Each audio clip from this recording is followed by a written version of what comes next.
Alright, this is FNGR, and we're giving critical feedback on FinnthePony's top 10 Adventure Time princesses. And Lumpy Space Princess! I will not be including any of the actual video myself, as I don't trust Cartoon Network. I don't mind this setup, but I would have kept the extra head. You're introducing a neat gimmick for the video. And it gets away from us before it gets going. Hey, Bronies and Adventure Time fans, it's Finn again. You'll have to pardon my tired demeanor. Free tip, a good entertainer, which I'm assuming you're going for here. Yeah! Y'all ready to rainbow rock? Man, I'm so excited I'm about to rock my own socks off!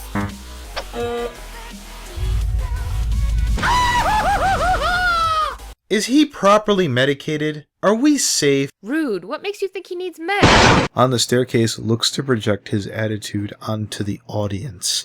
A happy, glowy content creator looks to project his attitude onto the audience. Tell him to stop smiling, that's my shtick, darn it! Whereas an angry entertainer looks to project anger onto his audience. God damn it! I'm sorry to say this, Finn, but you're projecting boredom. Or at the very least exhaustion, and we're only about a minute into your video. Had you have kept the extra head, you could have kept them to distract the audience from the monotony. You could easily have had a TBBB AP thing going with the second head. And I'm gonna have to limit this to show canon only, since I really don't have the cheddar to pick up any comics. I would have just skipped mentioning the comics. I wasn't even aware they existed till now. And unless you're doing them next with a 35-minute run, just dropping the name of the comics to name drop them feels like filler. And Lumpy Space Princess! Finn, you included the entire song. Again, I've heard Cartoon Network is kind of protective, and I'm sure your hero John Enner would tell you as much. I would have encouraged against that, even though this song does really make the most sense to be included here. And Lumpy Space Princess! This one song alone is 41 seconds. I would have played a clip, an excerpt for 5 to 10 seconds. And if I was going to play a clip, I only would have shown the part relevant to that specific princess for the video. Waffles! Yeah, we like waffles! Dude, we literally just got out of a song. What do you think you are, M.A. Larson? Amy Keating Rogers? You can't do that, Finn.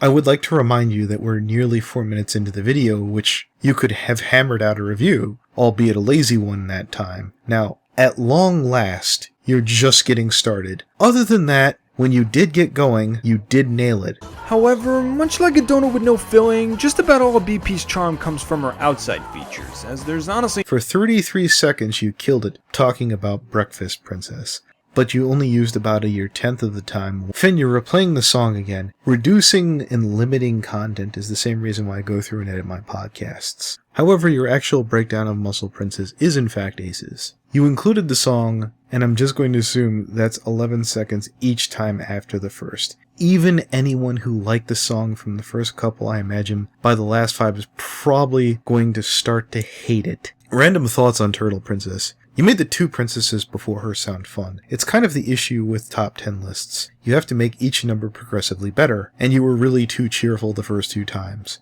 I would have put much more of a critical expression in your tone to show, hey, this is why this one is only this good. I was about to be hypercritical on how many examples you were showing for the Ghost Princess, but you did stop at about the appropriate time. I don't have any critical feedback on your thoughts on the Wild Berry Princess other than holy shit is this show weird. By the time you get to Cookie Princess, you really are pouring on the feels. Seen before, I just can't help but get suckered into his life story and in the end, even sympathize with him. And yes, I did say him. Princess Cookie is male. I'm feeling emotionally moved, this is good, this is great, and I know in the back of my mind that fucking princess song is coming 4 more goddamn times. But no, seriously, we're at 5 right now, and mentally, I'm just wondering how in the hell is your next 5 going to top this one? Finn, I'm going to hurt you 10 times, once for each time this song is played. I will take everything you hold dear and turn it into fire. To be honest, that's pretty much me. Despite the encouragement and support I get from others, I consistently doubt myself and my abilities. This bit here reminded me of Digi's Diaries from Season 4, without the personal experience. If you're going to say it's you, you actually have to include the personal experience. It's how you form a connection with your audience. It's an emotional bond that comes from opening yourself up. She taught all of her lessons extremely by the book, and even though she really seemed to care about the kids in class learning her lessons, she had no skills at improvising or changing the lesson to suit the needs of her students. There were several times in class when she'd fruitlessly try to explain something the same way again and again until eventually I would raise my hand and ask her to let me explain it differently. I would strip out the more complicated language and her incessant attempts at political correctness to explain the concept in the most basic way possible so that everyone would understand the subject at a core level before moving along. The more clear the example that can touch home with your audience, the more they'll identify with you. Don't tell anyone, but that's called emotional manipulation. That's high-level shit, Finn. You can nail that properly and you'll be at the 10,000 sub range in no time. Ah, the first one I know. You stalled for 30 seconds, stalling on very obvious things, even for a guy who's only watched 2 handfuls of episodes. Because you show up to class every day doesn't mean you'll get all A's. Thanks for the heads up on saying Princess Bubblegum ages like a dragon, but to be honest, you didn't build nearly the same emotional connection with Bubblegum Princess as you did Ragdoll Princess or Cookie Princess. But I'm imagining you meant to say her flaws made her more endearing. But then again, you said she pissed you off. So it sounds like her quirks aren't exactly things you enjoy. I really enjoy your descriptions. Is it time yet to grab a fork yet and gouge out my eardrums because the princess song is fucking coming back? I completely hate LSP and I just noticed something that 27 minutes and we have 1 spot left. What the hell sucks up 8 minutes on this bad boy? You do eventually get me to respect the character for nothing other than bucking the trend of runaway princess and finding happiness. Jesus, Finn. I didn't know you were such a bastard. Broof. Finn, my final thoughts. I would have cut this up into 2 parts. Your last project, Finn's feelings on the mystery dungeon that nearly clocked in at 12 minutes is just fine. You cover an episode, you get in your intro, and it's something I can look forward to. This, despite having really strong points, went on too long. I would have done the first 5 princesses and seen how fans reacted and gotten some feedback and possibly done the next 5 after that. I really would have considered skipping the opening and ending a bit just by the sheer enormity of the project.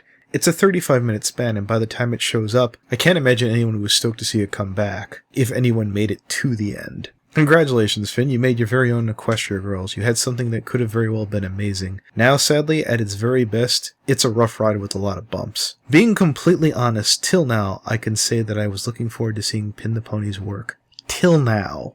Now here's a free heads up. Bronies virtually never unsubscribe. I would go so far as to say take this down, because why bronies never unsubscribe, when they put out a big enough dud, they just won't come back to your channel. This is a dud. This is a massive dud that I can tell was very much a labor of love. This must have taken you a significant amount of time. It's not that this video with time won't make views, it might. I'm saying you don't want this to represent you. I found this about as enjoyable as Biter's defragging series. If you would streamline this bad boy to 25 minutes, you would have had a lot tighter, neater product people might have called a masterpiece.